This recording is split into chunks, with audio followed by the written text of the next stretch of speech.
সরকারি চাকরি করি। আমার একটা বুদ্ধি প্রতিবন্ধী ছেলে আছে। সরকার যদি আমাকে যদি অর্ডারটা একটু চিন্তা করে, এতেই আমি সন্তুষ্ট থাকবো। তোমাদের কাছে হাত জোড় করে অনুরোধ। স্যার, আপনি আপনার বদলি মেনে নিয়েছেন, কিন্তু আমরা মানবো না।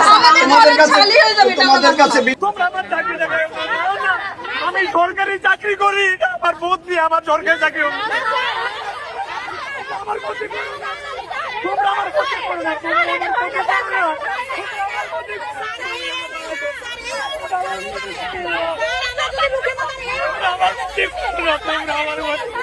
আমাদের চাকরির একটা স্বাভাবিক প্রক্রিয়া, কাজে আমি এই বদলিকে আমি আমার চাকরির অংশ হিসেবে মেনে নিয়েছি। আমি আপনাদের মাধ্যমে আমার ছাত্রীদেরকে বলতে চাই যে আমার কোনো কষ্ট নাই। আমার একটা বুদ্ধি প্রতিবন্ধী ছেলে আছে। সরকার যদি আমাকে যদি অর্ডারটা একটু চিন্তা করে, এতেই আমি সন্তুষ্ট থাকবো।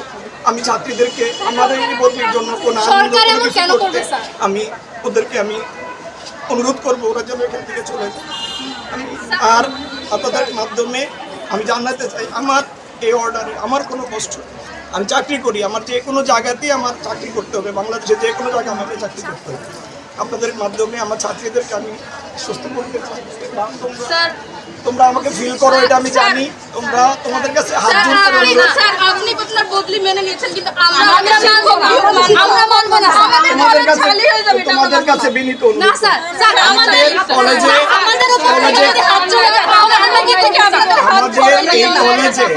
এই কলেজে কেউ স্থায়ী না, এখানে আমরা আমাদের কোনো বিকল্প দেওয়া হয় নাই স্যার। এখানে আমরা আসবো যাবো, এটাই নিয়ম। আমাদের বিকল্প দেওয়া হয় নাই স্যার। তোমরা ভালো না, আমাদের বিকল্প দেওয়া হয় নাই স্যার। সরকার দিবে, সরকার দিবে। সারা নাইয়ের মধ্যে নাই হয়ে গেলে কি করে? নাইয়ের মধ্যে চলবে, নাইয়ের মধ্যে নাই হয়ে গেলে তোমাদের কাছে তোমরা আমার ভালো চাও না?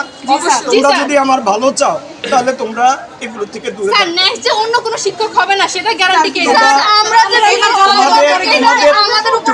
তোমাদের এই বার্তা যথার্থ জায়গায় ওনারা দেখতেছেন, ওনারা আশা করি এটা বিবেচনা করবে। আশা করি ওনারা এটা বিবেচনা করবে। আমরা যদি শিক্ষক হই, এই দুর্যোগ যে আশা করি সরকার এটা বিবেচনা করবে, শিক্ষা মন্ত্রণালয় বিবেচনা করবে। সাতজন শিক্ষক যদি চলে যায় তাহলে কি হবে? একটু সুযোগ দাও স্যার, আমরা শিক্ষক কারণ চাই স্যার, আমরা কারণ চাই, আমরা কারণ চাই স্যার। তোমাদের কাছে বিনীত অনুরোধ। আপনি মেনে নিয়েছেন, আমরা মানছি না। তোমাদের কাছে বিনীত অনুরোধ। আমরা মানছি না স্যার, আমরা কারণ জানতে চাই স্যার। আমরা মানছি না স্যার। এটা হয়তো সরকার পুনর্বিবেচনা করবে, তোমরা পুনর্বিবেচনার জন্য আবেদন জানাও, কিন্তু এটা আমাদের চাকরিরই অংশ, এটা আমাদের চাকরিরই অংশ। চাকরির অংশ, কিন্তু একসাথে 7 জনকে যদি ন্যায় করে দেওয়া হয় তাহলে কলেজ শূন্য হয়ে যাবে, অভিভাবক শূন্য হয়ে যাবে। আমি তোমাদের অনুরোধ করতেছি, তোমরা আমার তোমরা আমাদের তোমাদের এই তোমাদের এই মুভমেন্টের কারণে আমাদের বিপদ হতে পারে। আমাদের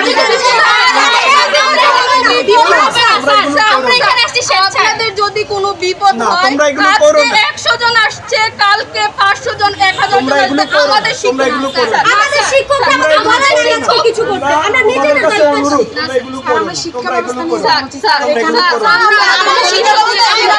আমি অসুস্থ, আমি খুব অসুস্থ, ভবিষ্যৎ নিয়ে কথা বলতে স্যার, আমি খুব অসুস্থ।